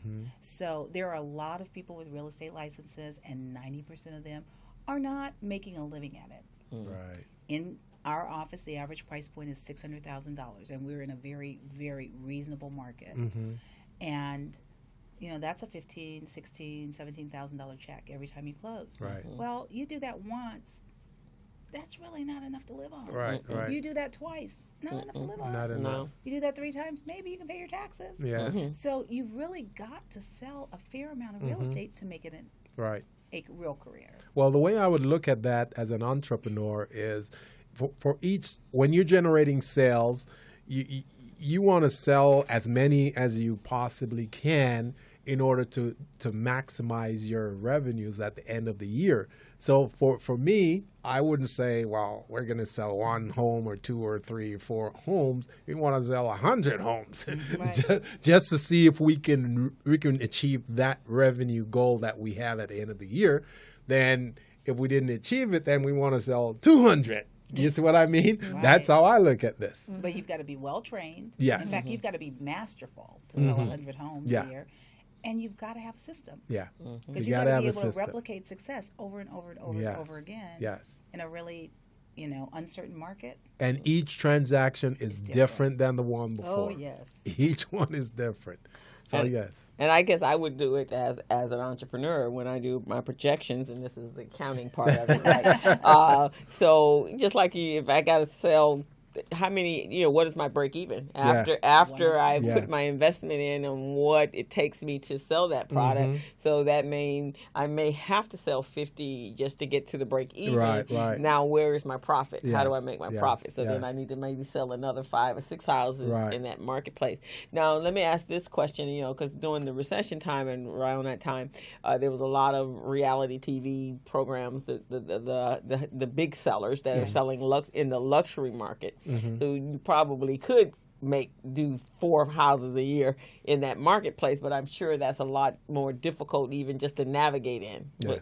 It is, but it's not. That's the great thing. There are really no barriers. Okay. There are people who come into real estate who have no ties to the community, who don't speak the language well, but they are persistent and driven and relentless about what they want to accomplish. And you'd be very surprised at how well they do. And the color of your skin, your gender, all of those things are overcomable.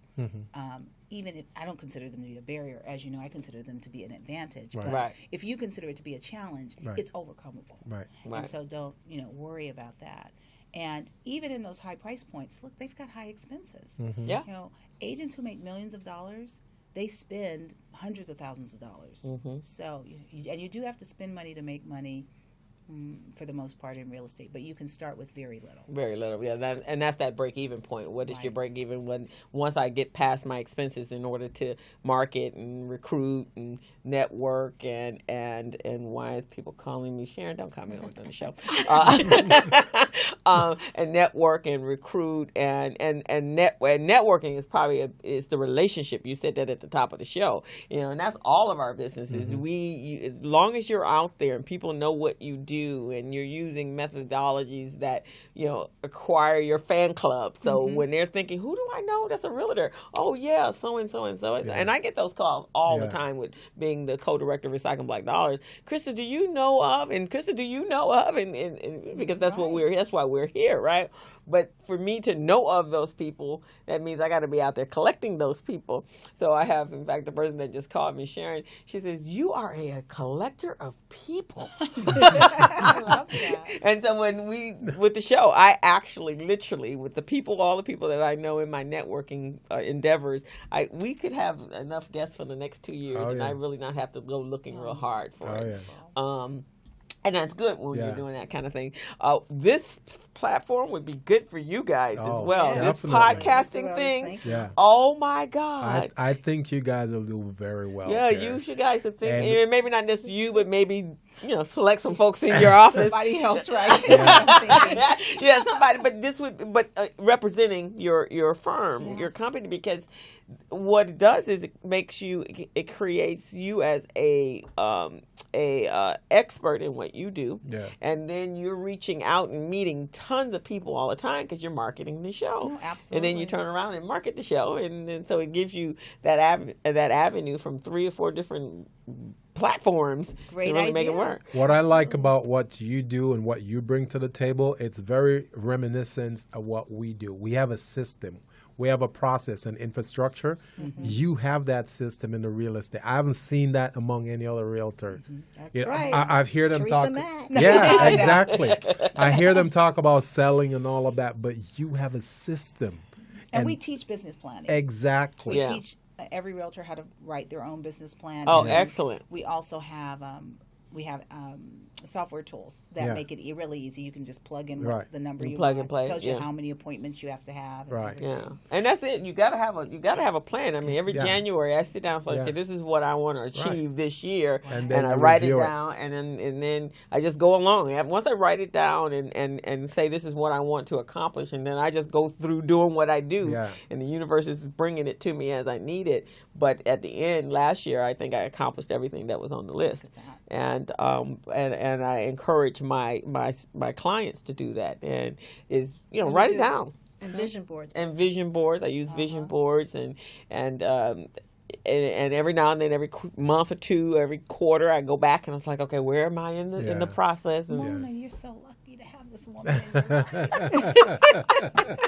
Oh yeah, I'm a pusher. You be like, well, you just go away. I'm gonna come to you all the time. Hang out. Yeah, I'm a walking motivation conversation. But yeah, because it's just what I do, and it's not work. It's just what I do. Yeah. Let me just say this about coaching. I have 2 coaches, like I told you. And actually, I have 3 coaches. Actually, I cannot tell entrepreneurs how important it is to get either into a coaching program if you can't afford an individual coach, and then to work your way up. It's an important expense in your business. Because if you're going to do this long term and succeed at a high level, there's going to be a bad day. Or 2 or 3 or 4 or 20. Or 20. And your coach is there for you then, and there to set the tone beyond the training that you get. And you get to bounce off stuff with them, and if you're like sinking down into that pity potty hole, and they're like, no, or they'll say, but I'm going to do this, or I thought this would be a great idea, and thinking, well, why don't we try this direction? And even when I sit down, I know you do, but when I sit down with the person, it's like, what are you trying? Even when I do, when someone calls me in to create their financials or whatever they want from me from an accounting standpoint, what's the objective here? Are you just doing this because you need to get a loan? Exactly. Okay, because that's my method is different. But if you're doing this because you're here at your business, you've been in business for 2 years or 3 years, and you feel you should be further along, and one of the reasons you're not further along is because of this accounting thing here, this financial structure is all weak, then we need to talk about what this looks like on a long term, not just me coming in and fixing it right now so you can go get your loan. because this is going to come back up. Right. Exactly. And if you're trying to grow your business, so it's just that's part of that coaching, being able to help you work through it, whether it's for right now, for the moment, or is it for a long term, a longevity. And for you, you know, opening up different areas of opportunities for you. Right. Yes. Because it's not just, you know, this whole certification, supplier diversity is a big thing today. It's huge. Yeah, because you guys need Do they to have be. that for service people? Oh, yeah. yes. I'm about to become Gilbert's client. Oh, Okay. that's what I'm talking Yeah. about. That's what I'm talking Yeah, about. because the McDonald's, who you think they're using? That's right. And the state of California, they're always looking for realtors, certified, women-owned or minority-owned businesses in order to access. We've had that conversation. You've had it, right. Absolutely. So we want to get you guys in that system because the state, I know the commissioner, and, you know, he'll come to our events and he'll say, okay, we're looking for a building in this area, this area, this area. Do you know anyone who can get us that? You see what I mean? So all we got to do is just turn you guys on. Plus, they have this system. It's a small business certification program wherein once you get certified and you're on their list, all they need is 3 certified firms to put out the opportunities to. They don't have to put it to the whole universe. Just those 3. You see what I mean? And then that means your chance of getting that contract is 1 in 3. Right. As opposed to 1 in millions. Exactly. You know, so that's really one of the things that I really love about this thing. But not too many people know that about the state of California, that they have those opportunities available. Now, one of the things I wanted to bring up to you, it was Barbara Cochran, right, from Shark Tank. Yeah. She's in the real estate thing, and she started out sound like you guys. Poor. So Exactly. I'm just wondering, you know, how do you guys see that, you know, that dichotomy wherein she came, and you know, I'm sure it's a different side of the street, but how do you see that concept intermingling with your concept in order to bring about success? You know, I am one who believes that it's all attainable. Yeah. Regardless of some of the things that might exist. Maybe she had some advantages, maybe she didn't, frankly. Well, I'm sure she did. She said she started with $1,000. I mean, how many people get to start real estate with $1,000? You know, unless you have some people pushing in your corner for you. Right, but then again, we have lots of. I look for the examples of people who start with nothing. Yeah. In all colors. Yeah. Because. And I have more probably than many people to start with because I was a lawyer, so you know, shame on me. Yeah. So I think you want to focus on where you want to go, and really less on the competition. Yeah. Because the competition is really not all that important, honestly. Yeah. I mean, most champions are not focused on. If you ask most people who are at the top of their game, they may know their competition. They know their competition's weaknesses. Right.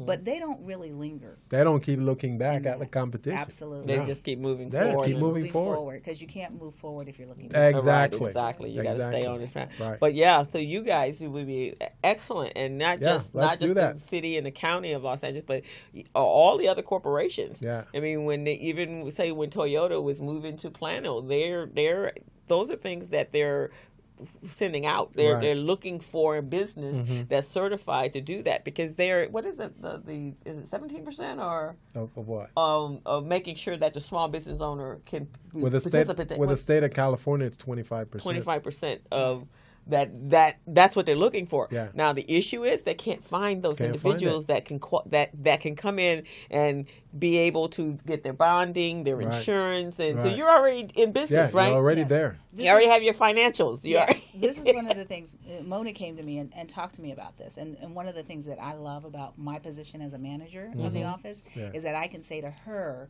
"We're going to support you in that." Yeah. What did I say when I said, "Look, go get that," because I said, we've got the bonding, we've got the insurance, we've got the tracker, we've got financial statements that are clean, and all those things that many businesses don't have, we do have. Right. And we want to use that as a platform to allow our agents to have bigger opportunities.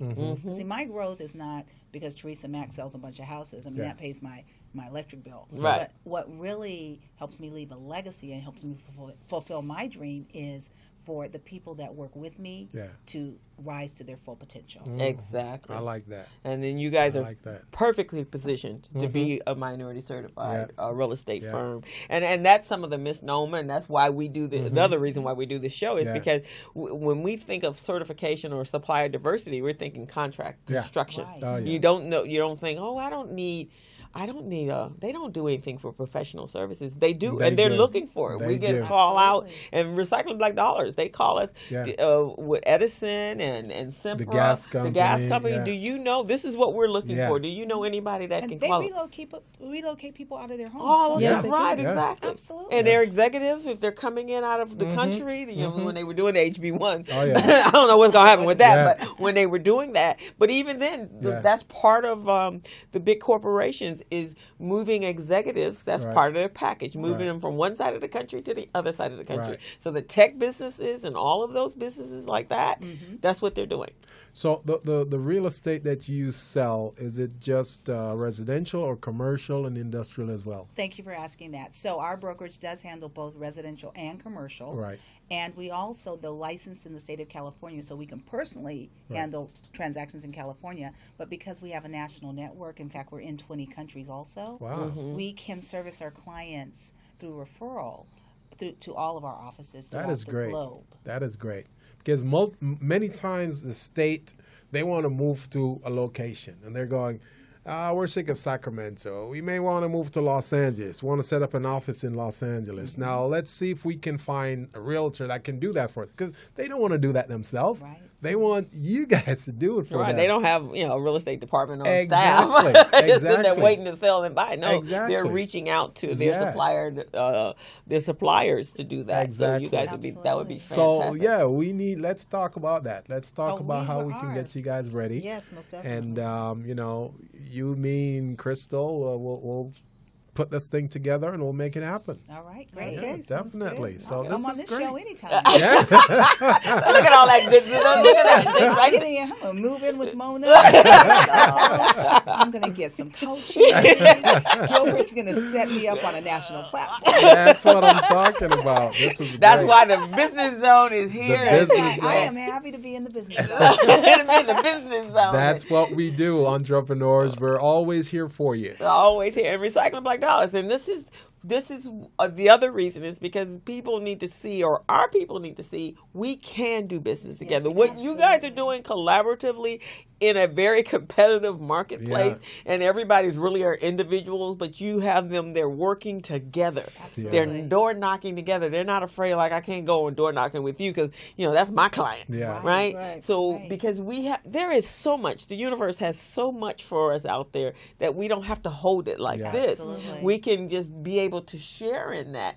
And when you create your own niche in what you do, then she specializes in this and you specialize in this, and let's do this together. Because basically you two were really competitors. Exactly. Because she's a broker and you're a broker, so you're both doing the same thing, but you're here. We're not fighting and pulling each other's hair out. Right. Well, I just want to put this point out there also for entrepreneurs to see and hear. Now, what we just talked about, we talked about two individuals who are in a similar space, who are not competing against each other. And a big reason why that's a good thing for them to come together is because contract providers like the state of California, Edison and others, they're now looking for small businesses to merge, to come together and make their capacity much bigger so they can take on bigger projects. Right.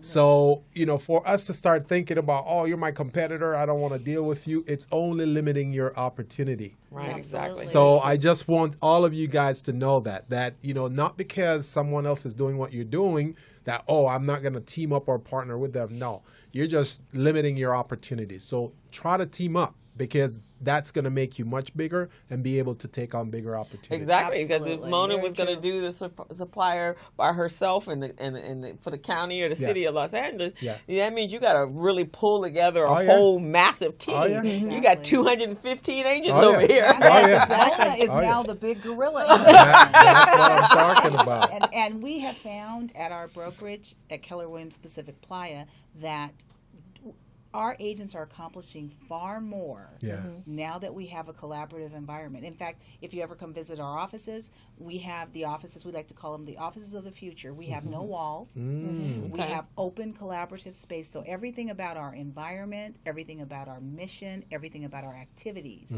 is about greatness, being unlimited, and being collaborative, because we believe that's the future of business. That's great. Yeah, that is really, and even what we do in the community, the CBOs, the community-based organizations, I've had to say the same thing to them. We're all about black people. Yeah. And so, and where black people are right now, we need a lot of help. We don't need people not working together. We need to stop working in silos and work together so we can create this huge impact to create an economic change in our community. So, and each industry, and if we do that, if we break it up to the real estate industry, and then the manufacturing industry, and the restaurant industry, the beauty supply, and the hair salon, the beauty industry. Now it's bite-sized, more digestible, right? But at the same time, making really dense in creating economic development in our communities. Absolutely. Yeah, definitely. Just do what you do and do it well and do it together. Exactly. So with that being said, lady, any final thoughts? I see we're approaching the 5 o'clock hour. Wow. Time flies when you're having fun. I told you. You guys thought that last 30 minutes was going to say. I guess my closing thoughts were one of gratitude to Crystal and Gilbert for allowing both Mona and I to be on the show, for allowing us to promote our businesses as well as our brokerage. And to your audience, I just want to encourage those of you that have questions about real estate, if you are uncertain or if you're confident, to please think of Keller Williams Pacific Playa, and more specifically Mona Graham. Right? Or is it Mona Evans? It's both. Mona Graham Evans. Evans Graham. Evans Graham. Mona Evans Graham. Or Teresa Mack. Teresa Mack. Or Teresa Mack. No. Said your name 3 times. No, but really, to call us and ask the question. We are here to serve first. Yes. We're here to serve first, sell second. That's what we like to say. And to real estate professionals, because a lot of our minority real estate professionals are either doing very well or struggling. Yeah. And whether you're doing very well or struggling, if you want to be unlimited and reach your highest heights, I promise you that there is something to collaboration. And even if you don't join us for permanency, join us daily from 8 to 9:20 for Power Habits, and just improve yourself and your business, because we are here to serve and then sell. Oh, fantastic. Beautiful. We really, really like that. Before we take off, I want to let you guys know you have until April 14th, and you haven't done it either, signed up for the Miller Lite Tap the Future Business Pitch Competition. The grand prize is $100,000 plus, and you will have an opportunity to pitch your business idea and concept to Damon John. He will come to Los Angeles, and it's really a spectacular, fun thing. If you've seen my Facebook page, I'm taking a picture with Damon John, because I love him. I love the short take. But I'll make sure you're invited. Well, then we'll make sure you're invited when they come. They come every year, and in July, I think it was, and Gilbert got to meet him, and he signed a business idea to pitch. Okay, so go to MLTapthefuture.com. You have to be 21 years of age, and you can submit your idea and fill out the application and then submit it. And once they do that and they select their semifinalists, then they're going to come to each region. There are 5 regions, and you're going to pick your idea. And then the one that wins the Los Angeles area, you'll win $20,000 right then and there. And then from there, you'll go on to the national competition. And I get to meet David Johns. And you get to meet David Johns. David Johns. And he's really, really cool, and it's a lot of fun. Yeah, so that was fun to do that. And there's also a competition business plan, a competition with FedEx is $25,000. You can go onto our website and find out the details there. And anything else? Well, I think that's pretty much it. The only thing I have next week, next Friday, I will not be here because I'm teaching a class in Vegas for the Nevada Contractors Association next week. We're teaching cash flow management next week. And I'm pretty excited about that program there in Vegas. So I'll be away, and we will have a guest host, and we'll have another guest. Actually, the guest we have next week is she's one of the pioneer, one of the hidden figures. She's an entrepreneurial woman that worked for NASA and Lockheed in the early days, and she didn't even know about the hidden figures women as well. She didn't know about the engineers there that worked on NASA on that launch. So her name is Jovita Jenkins, and she's going to be here, our guest next week. Excellent. So you want to tune in next week. And with that being said, we want to thank our guest today. It's just been a wonderful interview. Thank you so much for having us. We will see you again. Yes, Okay. and you're listening to the Business Zone with Crystal and Gilbert, the small business paramedic, and we're out. We'll see you next week.